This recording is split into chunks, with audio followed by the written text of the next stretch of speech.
The Local Show, sponsored by Victory in Motion, home of knee repair, not knee replacement, on News Radio 570 WSYR, on 106.9 FM, and live everywhere on the iHeartRadio app. The Local Show features in-depth conversation with business owners, employees, and influential business leaders throughout Central New York, exploring their successes, challenges, and reasons for doing business right here in our growing community.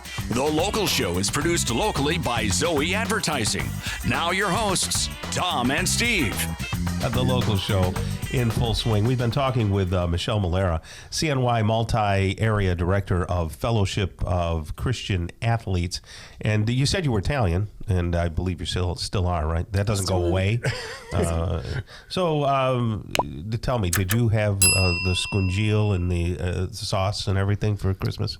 You did. Yeah. I don't know what scungile is. Can you tell the squid? The squid. Okay, thank you. Seven Octopus. fish. Okay, the whole fish and is bacala. Did you make the? I didn't like bacala, but kind of stopped that tradition a few years ago. But I grew up doing that. Do we? Yeah. How about langostino? Was that part of it? I don't think we did. See, like my wife's family had the langostino, which are not shrimp and they're not lobster. There's this other thing, but that are somewhere in the middle, and they're fabulous. It was. I didn't know what it was. My grandmother would make the macaroni. Like I would have to turn the handle, and then she'd actually make the macaroni, and then dry it out and all that. My mom still does that. Oh, does she? That's a wonderful tradition. When I was young, I would sit on the counter because one of the fish we had were snails. Oh, yeah. And so my grandma had these curtains that like came right above the sink. And so as they were cleaning the snails would crawl up the curtain, and my job was to push them back down. Oh, that's crazy. Yeah. It sounds like, oh my goodness gracious. Yeah, you're making me hungry before you talk about the Italian families around Christmas. But we left it at the airport. So we went from the airport. So you had a conversation with some folks. And then a few days later, you kind of arrested the same thing. Carry on with that. Yes. So I was in the parking lot of Wegmans, and someone came to me and said, "Hey, Michelle, how you doing? I heard about this job opening with Fellowship of Christian Athletes at Syracuse, and you'd be awesome at it." I was like, okay, give me the information. I'm going to apply for it. And then what happened?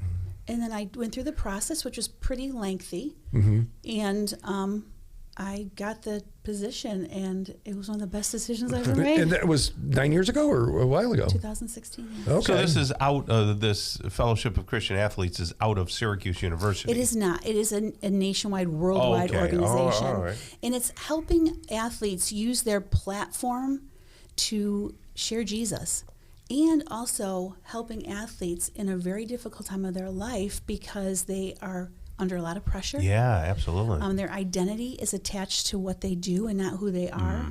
So it's helping them to see that they're a person beyond what they do, loving them as who they are, not what they do, and then sharing Jesus with them and showing them that your identity is as a child of God. I've heard that a lot of Christian kids go away to school and they leave it home. And they have really struggled carrying the faith. Is that a fair statement? That is fair, but there's also a lot of kids that are searching for truth. So they haven't found it yet. And they're coming. Okay. Right. All right. So how does Fellowship for Christian Athletes, if someone's not an athlete, they're not welcome, right? You can't come. No, you can come if you're not an athlete. Okay. So do you like sports? Come to FCA. Okay. And how big is it? You mentioned nationwide. What is it in most campuses or some campuses, or how's it work? It's in a lot of campuses. It's only 15 years old in the Northeast. Okay. So, but in the South, it's been around since 1954. Oh, okay. So, and it's in all over the world. In most countries. Okay, so are you just hanging out with the ladies, or is it a co-ed thing, or how's it work? Well, it is for youth that are in sports, high school kids that are in sports, college kids. Oh, so it's not just college. Right. Club sports, and it's even in action sports. They have an FCA surfing. Oh, no kidding. You know, there's action sports. There's also All Abilities FCA for kids that, can't maybe compete because they have special needs. We have FCA for them because kids like to play, and sports is playing. Okay. Right. It sounds like it's fun for you. You get all perked up. You got a little teary-eyed. You got a little. YouTube listeners will see that. So what is it about that just has you stay connected to it?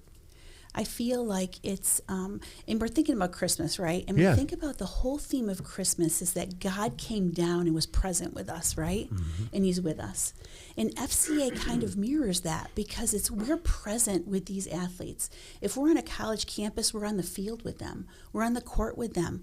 We have weekly meetings with them in high schools, in professional sports. We are having meals with them. We're present with them.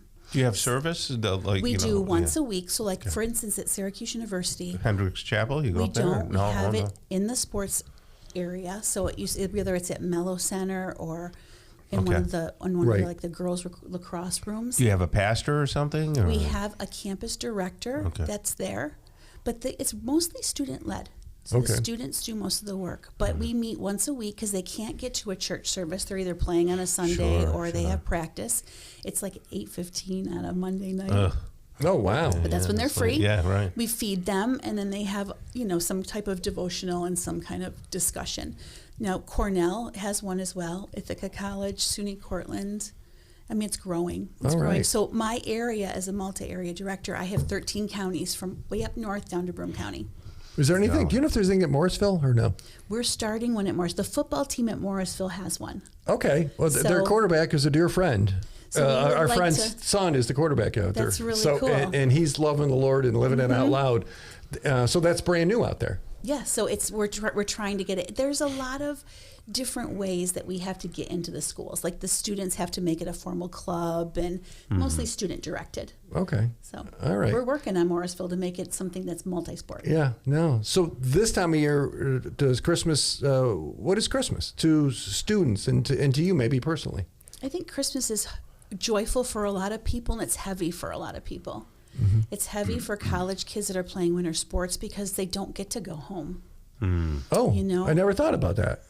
Yeah. They're playing right through the holidays and all They those things. are. Okay. And it's funny, since I started FCA, I was just watching the football game last night. Yeah. And they were talking about who's playing on Christmas Day. Okay. And yeah, I'm like, right. oh, I feel bad for those kids. Their dad has to play on Christmas Day. Right. Yeah. But they're so used to it. I mean, it's something they've done, But I feel like Christmas, it's hard to, if you're lonely at Christmas, it's hard to find your identity, right? Right. And the same thing with kids in sports. Their identity is so wrapped up into what they do in their performance. So Christmas sometimes isn't joyful. It's a time that you really have to work hard. That's a very interesting theme that you talk about there. And that, to me, out of all you do, is probably, that really strikes a chord with me. Because I can remember back in college, and I went to SU, that everything was wrapped around performance for me. And I was a musician, but I was going to school for broadcasting. You're a weightlifter too at the time, Yeah, right? and I was a weightlifter, so everything was attached to how big I was and how am I popular with at the clubs with the DJing, and everything connected to that. Even though I was born and raised in Catholic schools and all that, and I lost that. And if I would have had an organization that told me, hey, look, you're not your identity's not tied to your performance, that would have been awesome. Yeah, to really. I took a class a bunch of years ago, and it was on counseling. It was biblically based stuff, and it was, and the whole the book was Search for Significance, and it was my performance cannot be based on my my acceptance. Significance, yeah. Significance can be based on my performance or what other people think about me. Right?